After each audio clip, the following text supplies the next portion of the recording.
Pirmą kartą į kortus nuėjau, kai man buvo apie 2 metai, nes mano tėtis yra teniso treneris, tai jis mane tiesiog atsivedė į kortus. Ir aš kortuose aplinkui bėgiodavau, žaisdavau su tais kamuoliukais. Ir tiesiog toje aplinkoje buvau ir kiekvieną kartą vis daugiau važiuodavau, vis daugiau man patikdavo ir tai pradėjau žaisti. Turbūt, kad mano svarbiausias tai būtų Wimbledono. Jaunių dvejetų čempionas tapau Londone, tai čia buvo 21 metais.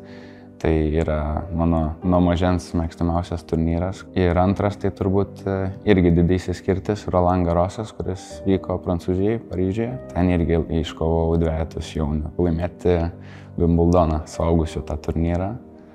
Tai va čia mano didžiausia svajonė. Ričardas Berankis, Lietuvos geriausias tenisininkas, tai jis mane stumėjo nuo mažens siekti tiek pat kiek jis. Ir jis man leido patikėti, kad iš Lietuvos irgi galima taip aukštai pasiekti tenise. Jeigu po karjeros turėsiu tą aukštą išsilavinimą, tai aš manau, vis tiek man tai tikrai daug duos po teniso karjeros. Čia, kad yra namuose, tai tas universitetas, tai yra man patogiausia vis tiek, nes jeigu kažkur kitur, kitoje šalyje arba kitam mieste būtų visai kitaip, visada pasijausti labai namų.